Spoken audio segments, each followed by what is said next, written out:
This was the chaotic scene as a man rushed past the security checkpoint at the White House Correspondents' dinner last night, with shots fired before he was tackled to the ground by the Secret Service. At approximately 8:36 tonight, an individual charged a U.S. Secret Service checkpoint here in the lobby area of the hotel.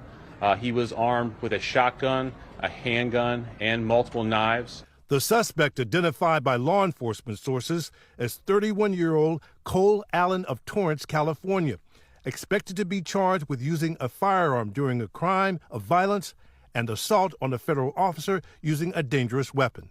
At this point, it does appear he is a lone actor, a lone gunman. There does not appear to be any sort of danger to the public at this time. However, we are continuing to investigate this matter. At 8:40 on a Saturday evening, inside one of the most iconic hotels in Washington, D.C., over 1,000 people sat shoulder to shoulder in a glittering ballroom. Journalists, politicians, celebrities, cabinet members, and at the center of it all, the President of the United States. Champagne glasses clinked. Laughter echoed off chandeliers. It was supposed to be a night of tradition, a celebration, a party. But just beyond the ballroom doors, a man dressed head to toe in black was descending a stairwell from the 10th floor. In a bag slung across his body, he carried a 12-gauge pump-action shotgun fitted with a sling and shell holder, a .38 caliber semi-automatic pistol, multiple knives, including a large fixed blade, and in his mind, a plan he had been building for weeks. His name was Cole Tomas Allen. He was 31 years old, a mechanical engineer, a computer scientist, a former teacher of the month at a tutoring center in suburban Los Angeles, a man so quiet that a former professor would later describe him as soft-spoken, a man who sat in the front row of every class, came to office hours, sent polite emails about coursework. And on this night, April 25, 2026, he had traveled nearly 3,000 miles by train, checked into the very hotel where the president would be dining, and was now seconds away from charging through a Secret Service checkpoint with enough firepower to turn a black-tie gala into a massacre. What happened next unfolded in a matter of seconds, a blur of gunfire, screaming, and chaos that would be heard around the world. A Secret Service officer took a shotgun blast to the chest. The president was rushed from the stage. CNN anchor Wolf Blitzer, standing just feet away, watched as the gunman fired what he described as a very serious weapon at least 6 times before being tackled to the ground. But here's the thing that makes this story so chilling. This wasn't a spontaneous act. This wasn't a man who snapped. Cole Allen didn't wake up that morning and decide to do this. He booked his hotel room nearly 3 weeks in advance. He chose to travel by train Los Angeles to Chicago, Chicago to Washington, a journey that took days. He wrote a manifesto. He sent a goodbye note to his family 10 minutes before the attack, telling them he believed it was his duty. And yet somehow, nobody saw it coming. So the question isn't just how did this happen? The question is, who was Cole Tomas Allen? What turned a quiet, bright, well-educated young man from a California suburb into someone who would cross the country with a bag full of weapons and a plan to kill the most powerful man on the planet? And how did he get so close? This is that story. To understand how Cole Tomas Allen ended up face down on the floor of the Washington Hilton with his hands cuffed behind his back, you have to go back to the suburbs, back to the classrooms, back to a life that, by every outward measure, looked like it was heading somewhere good. Allen grew up in the South Bay of Los Angeles, in and around the city of Torrance, a quiet, sprawling suburb of about 140,000 people, roughly 15 miles southwest of downtown LA. It's the kind of place where the streets are clean, the neighborhoods are orderly, and ambition usually looks like getting into a good college and landing a stable career. And by that standard, Cole Allen was doing everything right. He enrolled at the California Institute of Technology, Caltech, one of the most prestigious science and engineering schools in the world. The kind of place that doesn't just accept smart kids, it accepts exceptional ones. And Allen didn't just attend, he competed. In 2016, he was part of a 5-person team called Blitzkrieg Bots that won the 31st annual Mechanical Engineering Design Competition, building robots that could play soccer. His team took home the trophy. His name made the school records. A year later, in 2017, he graduated with a bachelor's degree in mechanical engineering. But he wasn't done. Around the same time, a local news crew from ABC7 showed up to feature him in a story. He had developed a prototype emergency brake system for wheelchairs. Wheelchair brakes tend to lock the wheels, but don't actually lock the chair to the ground. The idea with this is to prevent A device designed to lock the chair to the ground itself, not just the wheels, preventing dangerous skids on slopes. He stood in front of the camera, calm and articulate, explaining how his invention worked. He looked like exactly the kind of young engineer you'd want building the future. After Caltech, Allen's life took a quieter turn.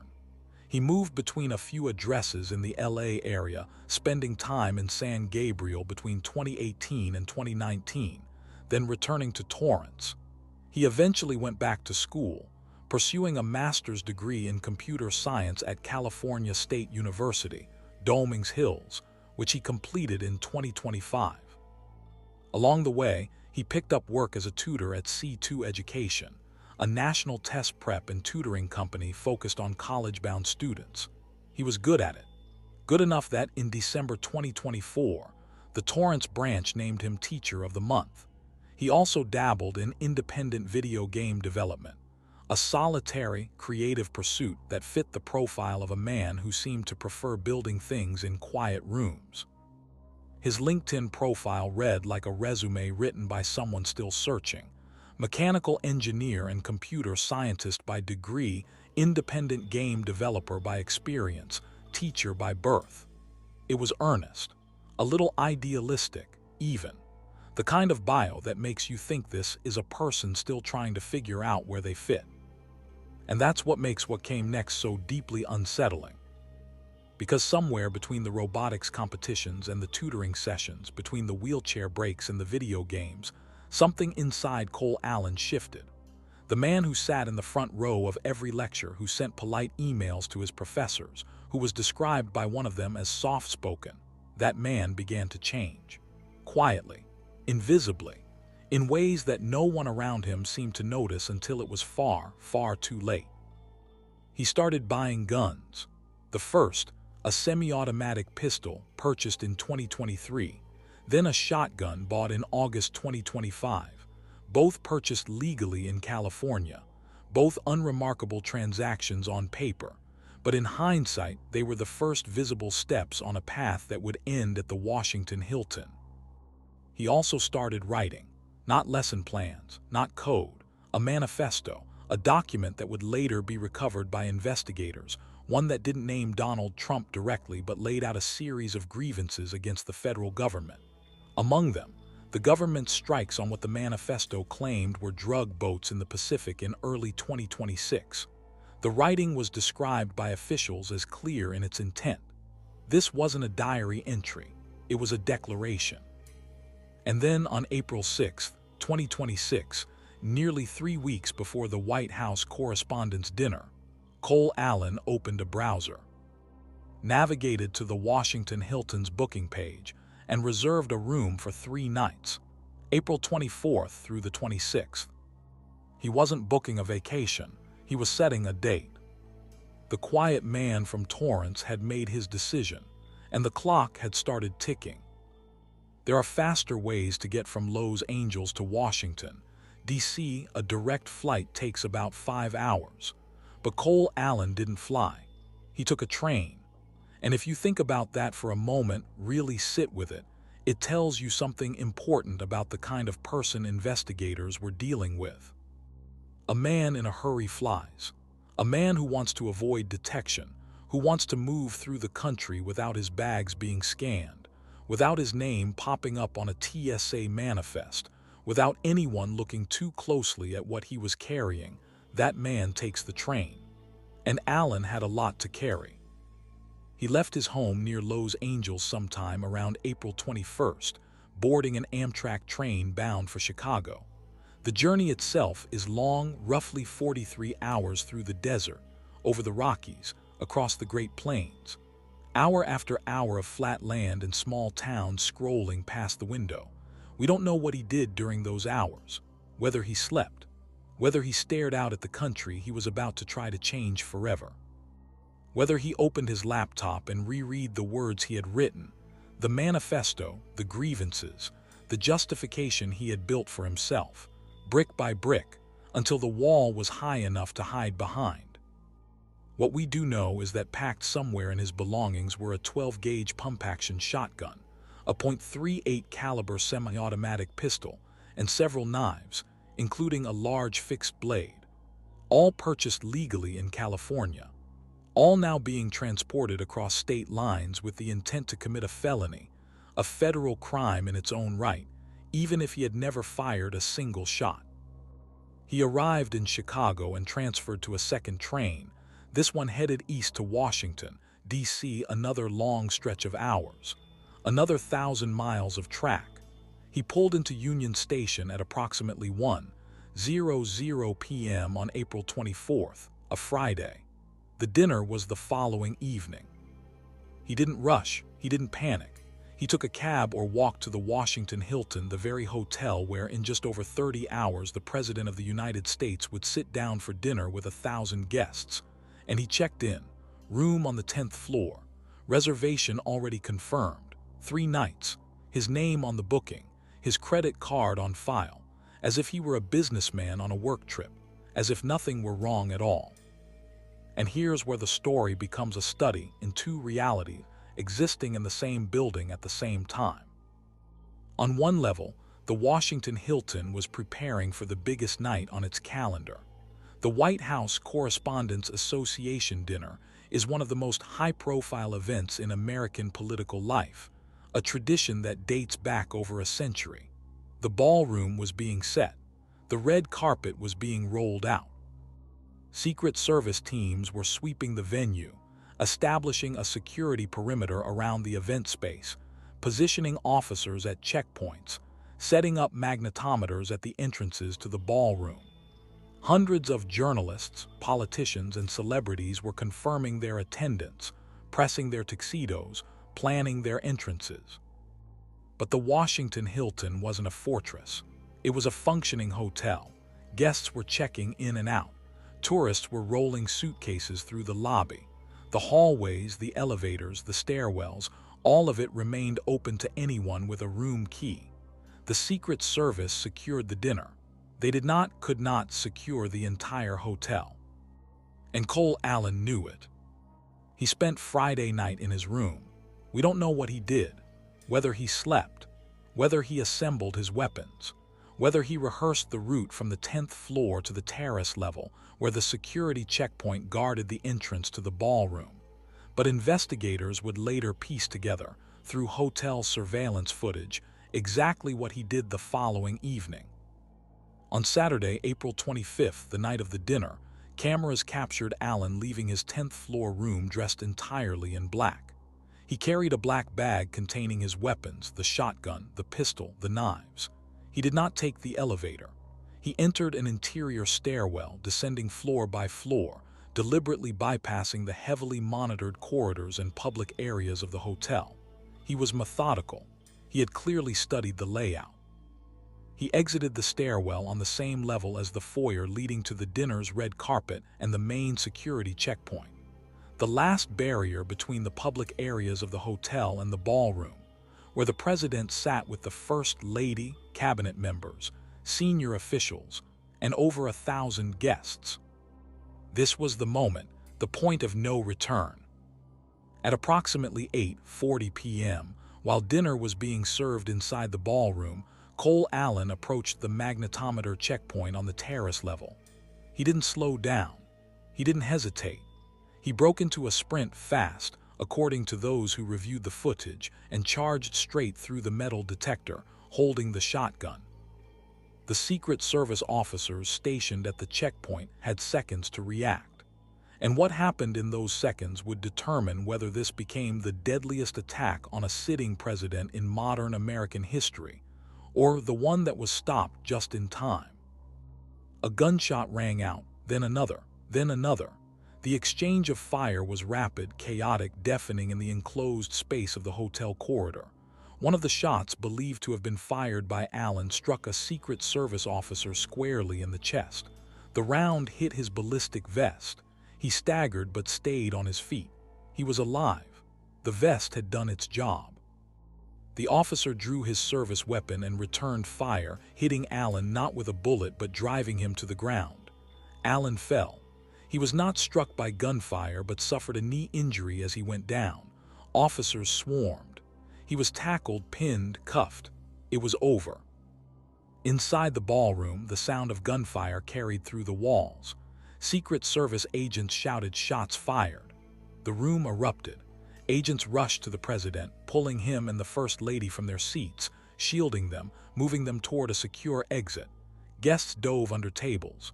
Some screamed. Some froze. The orderly world of white tablecloths and evening gowns collapsed into primal fear in the span of a heartbeat. CNN anchor Wolf Blitzer had been standing just outside the ballroom doors when it happened. He would later tell viewers he was only a few feet away from the gunman, close enough to see the weapon, close enough to count the shots. He described Allen firing what appeared to be a very serious weapon at least 6 times before being brought down. Officers rushed Blitzer to safety, pushing him into a nearby restroom and locking the door. Within minutes, the president was evacuated. The ballroom was cleared. The suspect lay face down on the floor, shirtless, hands bound behind his back. Donald Trump would later post photographs of Allen in that position on Truth Social, images that would flash across every screen in the country before the night was over. The whole thing, from the moment Allen charged the checkpoint to the moment he was on the ground in handcuffs, lasted a matter of seconds. Not minutes, seconds. 3,000 miles of train track, 3 weeks of planning, a manifesto, a goodbye letter, a bag full of weapons, and it all came down to a handful of seconds and a ballistic vest that held. But the questions were only beginning. The gunfire had barely stopped echoing through the corridors of the Washington Hilton before the machinery of consequence began to turn, and it turned fast. Within the hour, FBI agents were already on a plane to California. By late Saturday night, a team of federal agents descended on a quiet residential street in Torrance, the neighborhood where Cole Allen had lived for most of his adult life. Neighbors who had gone to bed to a normal Saturday evening woke to the glow of floodlights and the crackle of police radios.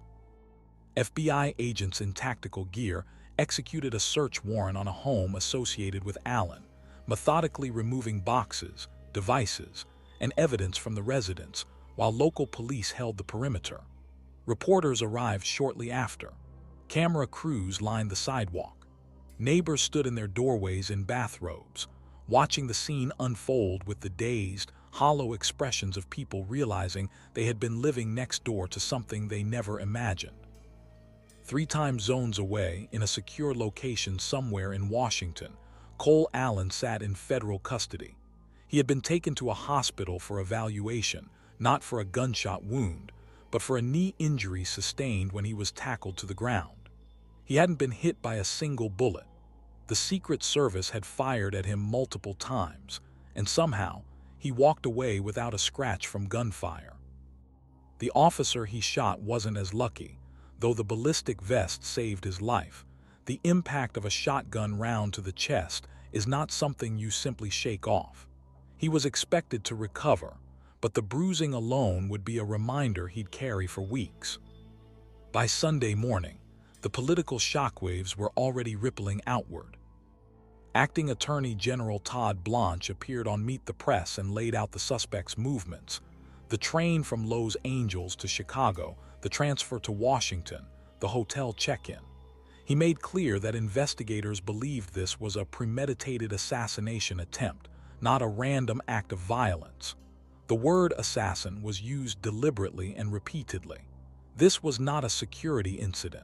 This was not a breach. In the eyes of the federal government, this was a man who crossed the country to kill the president.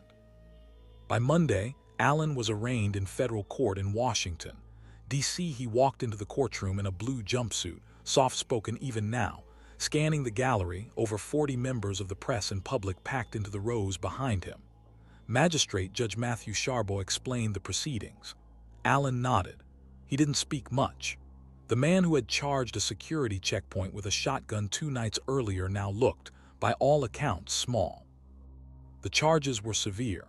3 federal counts: attempting to assassinate the President of the United States, transporting a firearm and ammunition across state lines with intent to commit a felony, discharging a firearm during a crime of violence. U.S. Attorney for Washington, D.C., Gene Ampiro, of the same Gene Ampiro who had stood before cameras on Saturday night promising swift justice, made clear that this was only the beginning. "We have a solid case," Pirro said during a subsequent appearance on Fox News. She pointed to the layers of evidence already in hand: the manifesto, the advance hotel booking, the cross-country travel, the weapons transported across state lines, the farewell note sent to his family minutes before the attack. "It's very clear what his intent was," she said. "It was to kill the president." She emphasized that prosecutors intended to pursue the case to the fullest extent of the law. Life in prison was on the table, and she made a point that would hang over the investigation like a shadow in the weeks to come. They were still digging into his devices, into his search history, into his communications, into every digital footprint he had left behind over months and years. "We will be able to track everything he did," she said. "We're just getting started." The DOJ released photographs of the weapons recovered at the scene: the shotgun with its sling and shell holder, the .38 caliber pistol, the knives laid out on a surface like evidence in a museum exhibit of intent.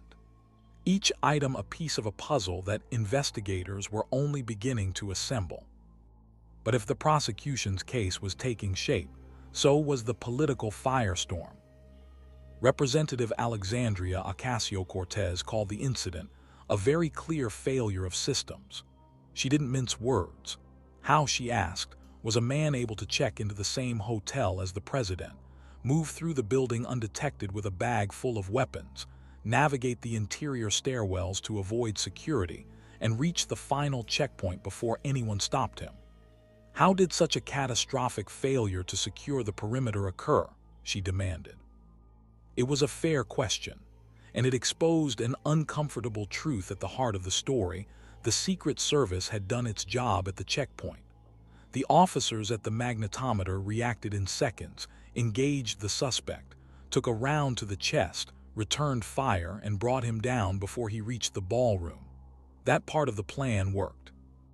But everything before that moment, the fact that Allen was a guest in the hotel, that he moved freely through its hallways, that he descended 10 floors through an interior stairwell carrying a shotgun, and no one saw him, that part of the plan had a hole in it the size of a building. The Secret Service pushed back. Director Sean Curran pointed to the outcome.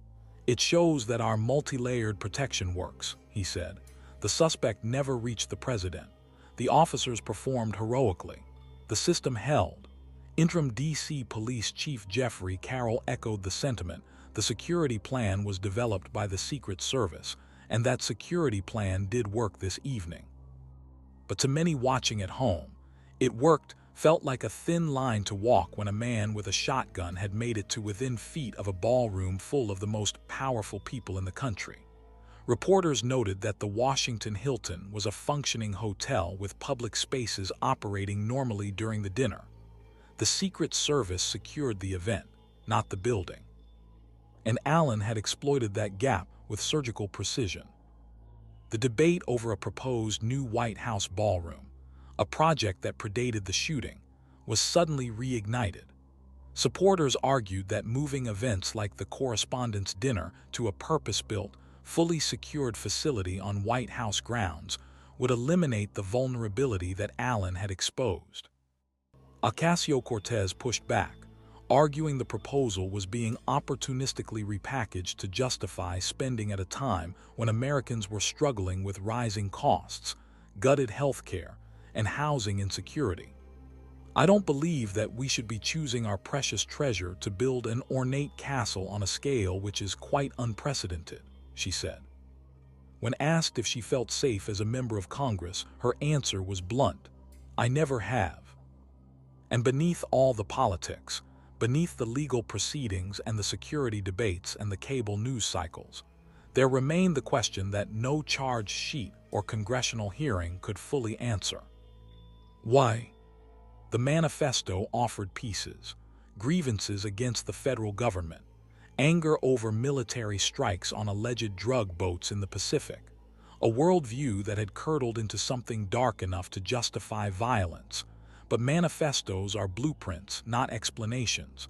They tell you what a person believed. They don't tell you how they got there. Cole Allen's goodbye note to his family, sent 10 minutes before he charged the checkpoint, said he believed it was his duty. His duty, not his desire, not his rage, his duty. As if he had convinced himself that what he was about to do wasn't a choice at all, but an obligation. As if the soft-spoken tutor who built wheelchair brakes and soccer-playing robots had reasoned his way, step by logical step, into an act of extraordinary violence. And that is perhaps the most unsettling part of this entire story. Not that Cole Allen was a monster hiding in plain sight, but that he wasn't. He was a teacher, an engineer, a student who sat in the front row, a man who, by every account, was polite, quiet, and bright. The kind of person you'd hire to tutor your kid for the SATs, the kind of person you'd never look at twice. Until the night he walked out of room on the 10th floor of the Washington Hilton dressed in black, carrying a bag full of weapons, and tried to kill the President of the United States. This was the third apparent attempt on Donald Trump's life since 2024, following the shooting near Butler, Pennsylvania in July of that year, and a second incident at his golf club in West Palm Beach that September. It was also the second assassination attempt at the Washington Hilton itself, 45 years after John Hinckley Jr. shot Ronald Reagan outside the same building in 1981. History, it seems, has a terrible habit of returning to the same doorstep. Cole Tomas Allen now sits in federal custody, facing charges that could put him behind bars for the rest of his life. The investigation continues. More charges are expected. Prosecutors say they are mapping every corner of his digital life, every search, every message, every breadcrumb on the trail that led from a quiet apartment in Torrance to a hail of gunfire in the nation's capital. The ballroom has been cleaned, the red carpet rolled up, the hotel has reopened for business. Life in Washington moves on the way it always does, quickly, loudly, with one eye on the next crisis. But the questions Cole Allen left behind don't clean up so easily. How does a man like that become a man like this? How do you go from building things that help people to planning something designed to destroy? And in a country where the next Cole Allen might already be out there, booking a train ticket, writing his reasons, packing a bag, how do you see him coming before it's too late? Those are the questions that keep investigators up at night. And honestly, they should keep the rest of us up too.